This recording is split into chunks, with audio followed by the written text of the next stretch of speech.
जी। Hello.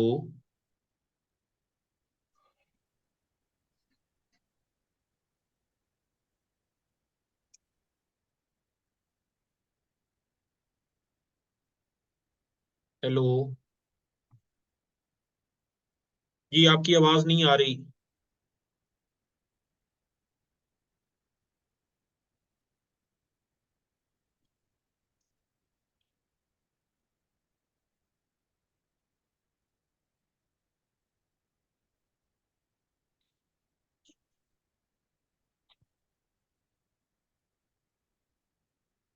Sir अब पढ़ाना शुरू करें, आ जाते हैं। सर वो मेरा नेट का मसला बन गया था सर, मैं डिस्कनेक्ट हो गया था इसलिए जी सर, जी, आप सॉरी सर। बताइए।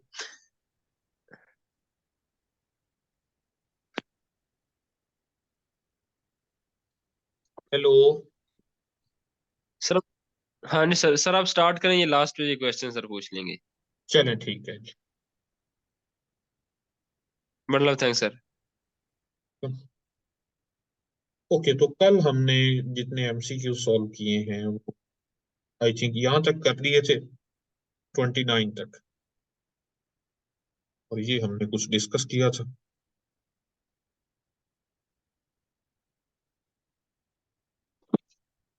ओके, नंबर 30 है कि integral along the curve 2z cube dz divided by z minus 2 whole square, where c is the rectangle 4 plus minus iota minus 4 plus minus iota is. अब हमें ये integral evaluate करना है।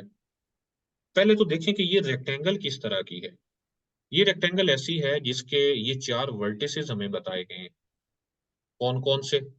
4 plus minus iota, यानी एक number है 4 plus iota, तो 1 2 3 4। अगर ये 4 है तो आयोटा लॉन्ग वाई एक्सिस, तो ये वाला एक पॉइंट है 4 प्लस आयोटा। दूसरा पॉइंट कौन सा है? 4 माइनस आयोटा। तो यहाँ पर नीचे होगा 4 माइनस आयोटा, ये पॉइंट हमें मिल जाएगा 4 माइनस आयोटा। दूसरा है -4 प्लस आयोटा। तो -4 अलॉन्ग एक्स एक्सिस -4, -1 -2 -3 -4 और प्लस आयोटा, ये वाला नंबर मिलेगा। और लास्ट में -4 माइनस आयोटा, तो ये वाला नंबर मिलेगा। तो इन चारों पॉइंट्स को मिला देने से हमें एक रेक्टेंगल मिलेगी। ये हमने इसको मिला दिया। इसी तरह ये पॉइंट्स भी मिला दिए, ये पॉइंट्स भी मिला दिए, और लास्ट में जो बाकी बच गया है इन दोनों को भी हम मिला दें। तो ये है वो रेक्टेंगल जिस पर हमें ये इंटेग्रल इवेलुएट करना है। अच्छा, नीचे देखें, 2z cube divided by z-2 square. अब ये प्रॉब्लमेटिक है कहां पर, जब z की वैल्यू 2। अब z की वैल्यू जो 2 है, जरा देखते हैं वो कहां पर, क्या इसके अंदर मौजूद है, यानी z इज इटसेल्फ 2। तो 2 कहां पर है इसमें? यहां पर होगा, यानी 2 प्लस 0 है उठा, तो ये तो वाकई उस क्लोज्ड कर्व के अंदर मौजूद है। अच्छा, अगर क्लोज कर्व के अंदर मौजूद हो तो हमने कल ये रूल पढ़ा था कि integral along the curve C f of z divided by z minus z not power n and d z, this is equal to, according to formula, 2 pi iota divided by n minus 1 factorial, और साथ में था n minus 1 derivative with respect to z of the function f of z at the point z not, z equal z not. तो अगर हम इस rule को apply करें तो हमारे पास जो फंक्शन गिवन है वो कौन सा है? 2z क्यूब है। नीचे तो z minus z not power n है, और n कितना है? यहाँ पर फंक्शन है f of z is equal to 2z cube. n जो है वो इक्वल है 2, और z नॉट इक्वल है 2, यानी n ये पावर है, और z नॉट ये वाला नंबर है जो z में से माइनस हो। तो according to this rule, this will be equal to, this integral will be equal to 2 pi iota divided by n कितना है? 2 2 माइनस 1 फैक्टोरियल। और कितने डेरिवेटिव लेने हैं? 2 माइनस 1 डेरिवेटिव, यानी जस्ट एक डेरिवेटिव लेना है। D by D G of function कौन सा है? 2z cube. और उसमें हमने z की वैल्यू क्या पुट करनी है? z को हमने 2 पुट करना है, z not. So this will be equal to 2 pi iota divided by 1 factorial which is 1। इसका डेरिवेटिव लेंगे तो 6 जी स्क्वायर, और इसमें हम पुट करेंगे जी को, तो ये बन जाएगा 2 पाई आयोटा, और जब जी को 2 पुट करेंगे तो 4 6 आर 24, तो हमें इसका आंसर मिल गया 48 पाई। तो option D is correct option. Similarly 31 देखिए, ये सेम इसी तरह से होने वाला क्वेश्चन है। आयोटा ई पावर जी, ये तो एवरीवेयर एनालिटिक होता है। अच्छा, ऊपर वाले में भी यही बताया गया था कि फंक्शन एनालिटिक होना चाहिए एफ ऑफ जी, तो 2 जी क्यूब पोलिनोमियल होने की वजह से एंटायर है, यानी एवरीवेयर एनालिटिक है। तो इस कर्व के अंदर भी तमाम पॉइंट्स पर एनालिटिक है। अच्छा, कर्व का क्लोज होना भी जरूरी है। अच्छा, नेक्स्ट है, अब हमारे पास जो फंक्शन है वो इक्वल है F of G which is equal to iota E power G, ये एवरीवेयर एनालिटिक है। अच्छा, एन कितना है हमारे पास, इसकी पावर जो कि 3 है, और जी नॉट क्या है, वो 1 है। अच्छा, कर्व बनाकर भी देख लें कि क्या वाकई यही कर्व है। Z minus iota equal to 2, तो z minus iota equal to 2, यानी ये एक ऐसा सर्कल जिसका सेंटर आयोटा है और जिसका रेडियस 2 है। यहाँ पर आयोटा हो तो रेडियस 2 के लिए आप कहाँ पर लाई करेंगे, इससे ऊपर 1 और इससे ऊपर ये 2, ये -1 और ये -2, तो ये एक सर्कल है। ओके, तो देखिए, पहले ये देखना जरूरी है कि क्या ये जो 1 है, जहां पर सिंगुलर पॉइंट है, क्या वो वाकई उस कर्व के अंदर लाई भी करता है या नहीं। तो यहां पर ये 1 हो और ये वाकई इसके अंदर लाई करेगा। ओके, अच्छा, अगर 1 इसके अंदर लाई करता है तो यहां से भी चेक किया जा सकता है कि क्या 1 माइनस आयोटा का मॉड लेस इक्वल टू 2 है या उससे लेस है। तो चूंकि 1 माइनस आयोटा का मॉड लेस देन 2 होता है, जो कि स्क्वायर रूट ऑफ 2 है, तो square root 2 which is 1.41 and so on, तो वो 2 से तो लेस ही है ना, इसका मतलब उसके अंदर मौजूद है। ओके, तो अब हम ये फार्मूला दोबारा से अप्लाई करेंगे, इंटेग्रल फार्मूला। तो इसके अकॉर्डिंग ये क्या बन जाएगा, ये होगा 2 पाई आयोटा डिवाइडेड बाय, अब n कितना है, 3 है, सो 3 माइनस 1 का फैक्टोरियल, और डेरिवेटिव भी यही लेने हैं, 3 माइनस 1, यानी दो डेरिवेटिव लेने हैं, d2 by D G square of the function. Function कौन सा है, आयोटा ई पावर जी।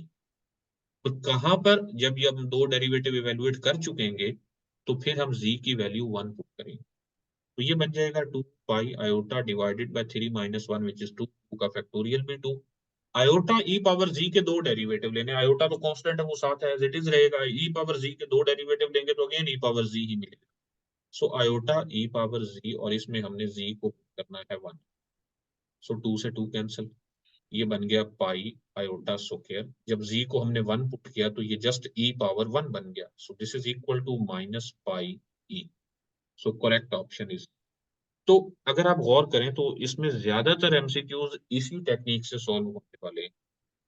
जस्ट आप ये फार्मूला, इंटेग्रल फार्मूला जो है, कोशी इंटेग्रल फार्मूला, ये आपको अबूर होना चाहिए, इस पे आपको पता हो कि ये कैसे अप्लाई करना है और कब अप्लाई करना है।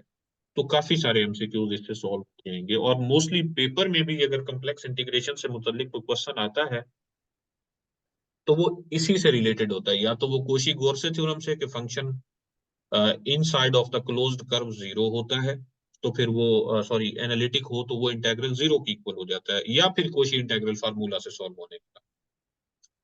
तो मैं अब ये कुछ क्वेश्चंस आपके लिए छोड़ रहा हूँ। 32 सेम इसी से करेंगे, 33 भी करेंगे। 34 देखिए, इसमें क्या है कि what is the integral along the curve C z square d z where C is the boundary of the square whose vertices are 1 minus 1 1 1 minus 1 1 and minus 1 minus 1।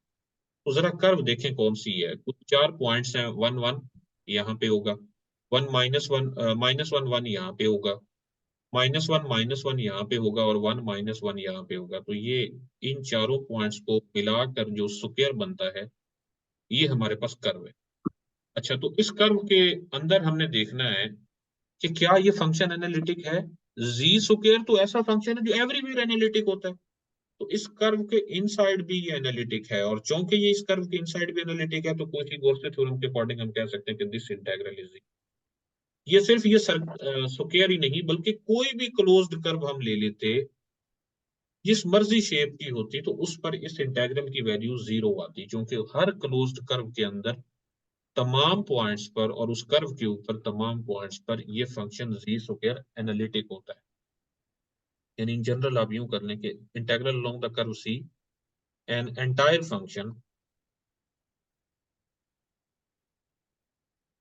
मैं इसे जरा शॉर्ट वर्जन इसका मतलब वीक वर्जन बता रहा हूँ, entire function और साथ में डी जी हो तो ये 0 की, तो जी स्क्वायर तो वैसे ही, और ये क्लोज्ड कर्व होनी चाहिए, बात बात इसको यूं भी लिखा जाता है। ओके, नंबर 35 देखिए, G square minus G plus 2 D ji divided by G cube where C G mod equal to 1/2। एक,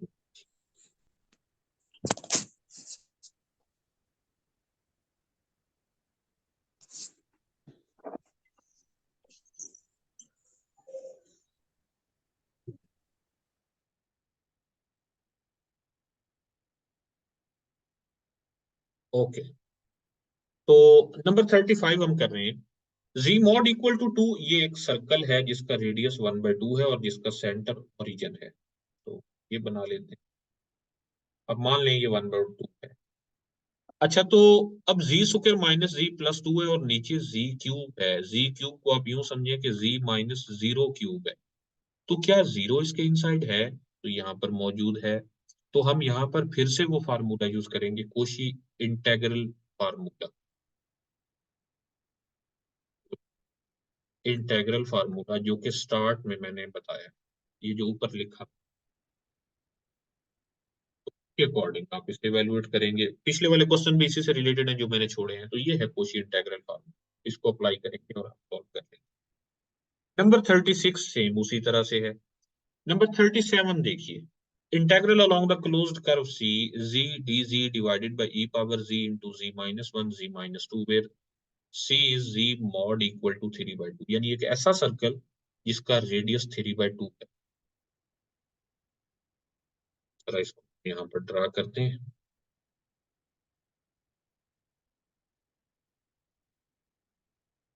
3/2 है तो यहाँ पर मैं सर्कल भी ले लेता हूँ ताकि और अच्छा बने।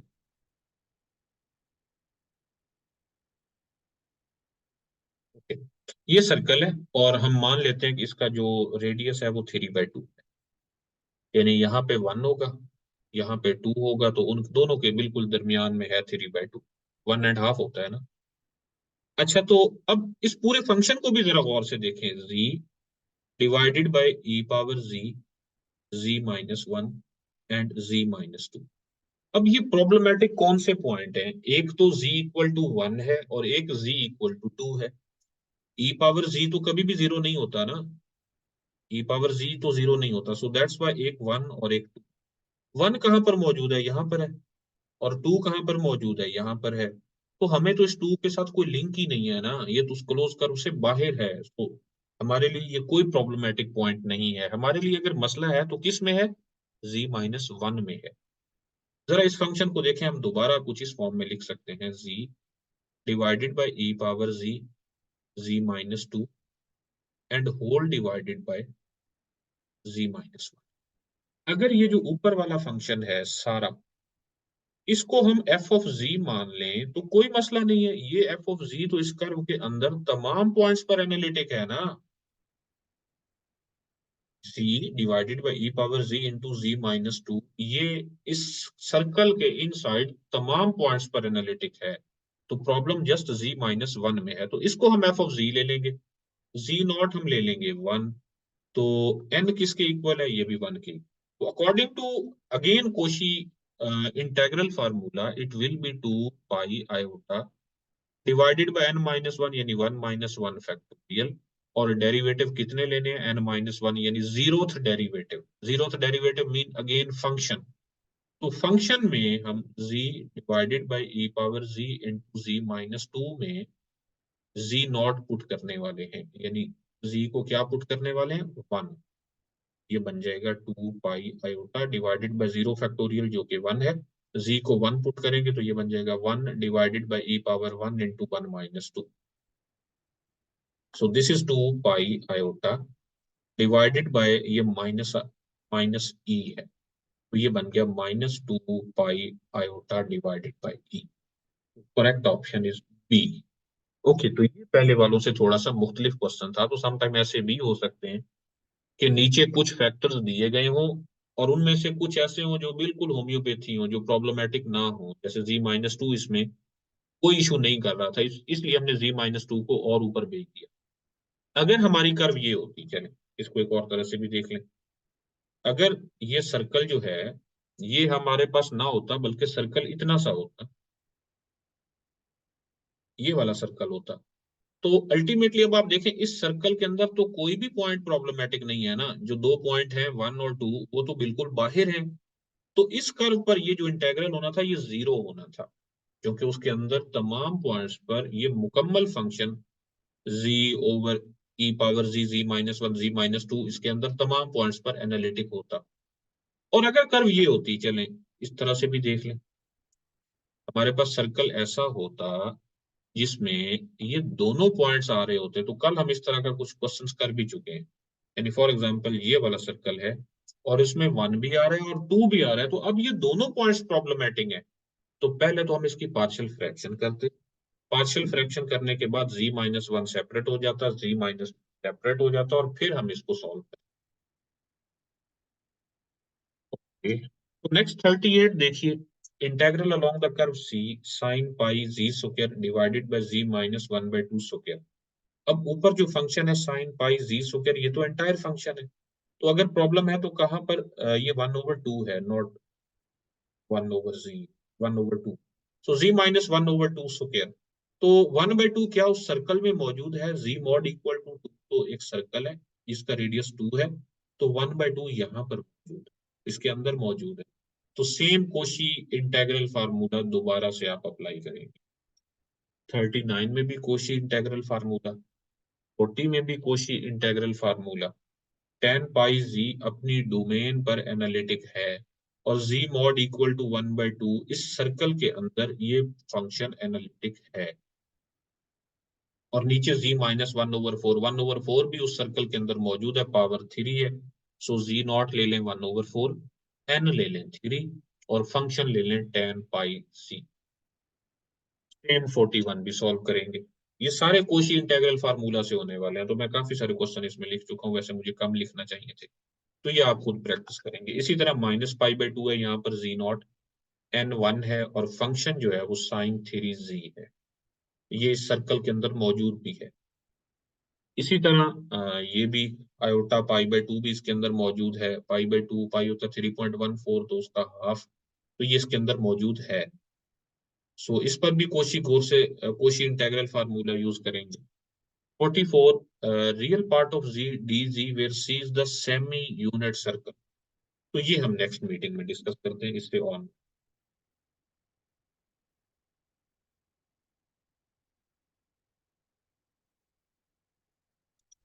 जी, क्वेश्चन है कोई इससे मुतालिक?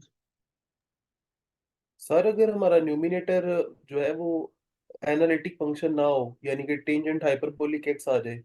हाँ हाँ, नहीं नहीं, फिर इस तरह से नहीं करेंगे। ये सारी टेक्निक्स इसीलिए ही हैं। तो फिर हम डायरेक्ट इंटीग्रेशन करेंगे। ओके, ठीक। इंटीग्रेशन मतलब उसकी पैरामीटराइजेशन देखेंगे कर्व की और फिर उसको इवेलुएट करेंगे, like line integral. Main idea तो वही है ना। Okay sir. ये तो हमने आगे कुछ रूल बना जी लिए कि अच्छा अगर ऐसा है तो फिर हम इसको ऐसे करेंगे, ऐसे है तो फिर ऐसे करेंगे। जी सर। ओके जी, तो नेक्स्ट क्लास में मिलते हैं फिर, अभी 10 मिनट के बाद।